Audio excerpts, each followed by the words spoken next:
I wanted to share with you how I take a simple method of producing content, and that's a Facebook live feed, and what I can do with that Facebook live feed because of the tools that are made available to me with both Designer and Kudani. So let's walk through this process in a very simple manner here. I'm going to take my Facebook live feed. I've done more than 400 Facebook live feeds. I think it's a great way of producing content, and it's a great way to engage with my audience. So let's see what we can do with this. I take that Facebook live feed, and the first thing that I do is I transcribe the content. I have one that I'm working on right now. I've transcribed that content. Let's see what we're going to do with that transcription.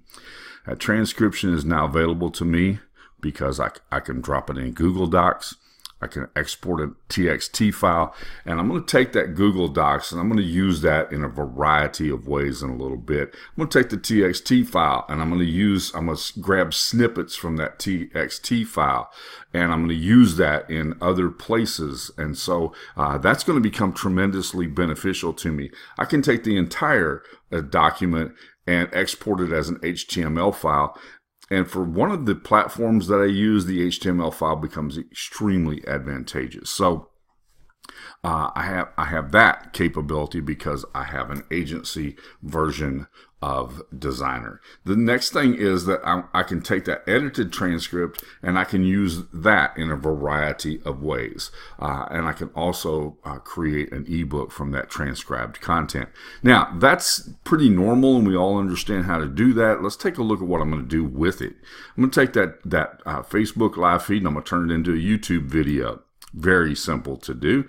Now that YouTube video becomes landing page material, and that landing page material I'm going to use as a promotion or a demonstration or a case study. One of those three types of landing pages is going to be beneficial to me and get my most wanted response from my audience. And depending upon which type of a Facebook live feed that I do, it falls in one of those. It typically falls in one of those three categories. It's either to promote something, or it's to demonstrate something, or it's to talk about something that will be beneficial. The one I'm working on right now happens to be a case study. So I'm going to use that landing page material is going to be a case study landing page. Okay. And then that's going to lead it to an opt-in. I'm going to give the person something that's going to be beneficial to them. So that landing page material becomes beneficial. The next thing is I'm going to take that YouTube video and I'm going to use it in the blog post. Let's see how we're going to do that. I'm going to include the video in my blog post. Very simple, easy to do. Include the video in my blog post. I can put a mail gate on that video, which is typically what I do. You get to hear part of the video. For your email address, you'll get to hear the remainder of the video. I can also use that video without a mail gate on it, but make a pitch at the end in my outro. And so I can use it in that way as well.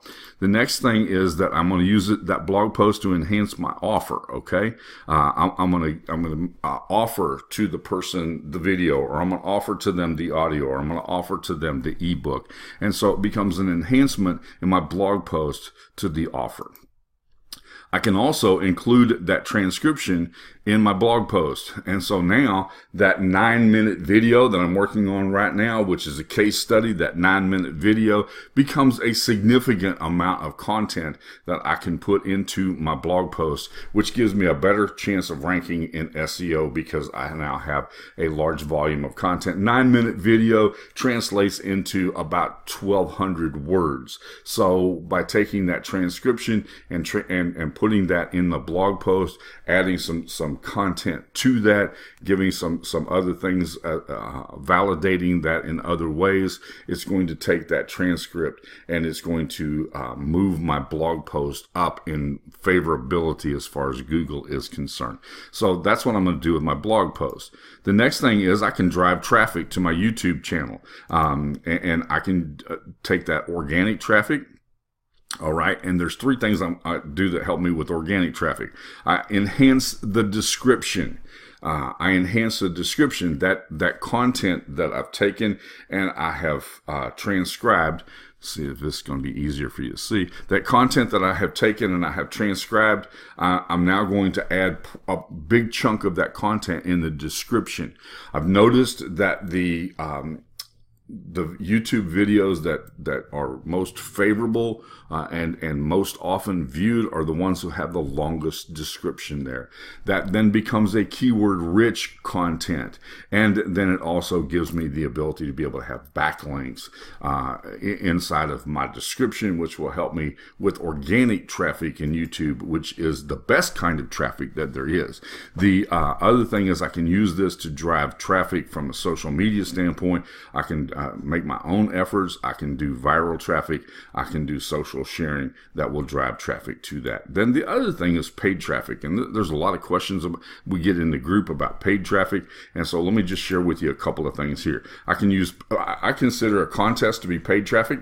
I can ask people and reward them, their behavior in a certain way, if they will go watch the video and they watch it from beginning to end. The more people I can get watching my video from beginning to end, the better off that I'm going to be. And so I can use a contest to do that. I can use a content syndicator to do that. There are lots of content syndication tools that will help you to, for a little bit of money, to be able to drive traffic to your YouTube channel or to your blog post that has your YouTube video on it.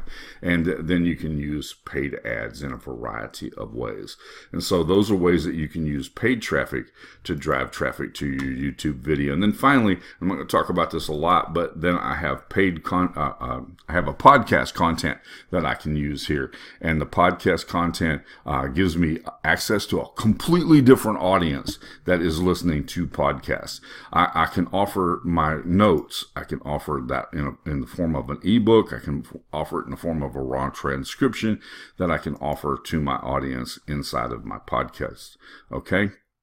And then I can redirect them to a blog post. And so I can take just a simple Facebook Live video, and I can do all of those things with a Facebook Live video. Thought that you might find that helpful this morning as you think about how do I take my content and make it as available as possible into the world. That's just some ideas. It's not all of them, but it's just an idea as to where you can do that.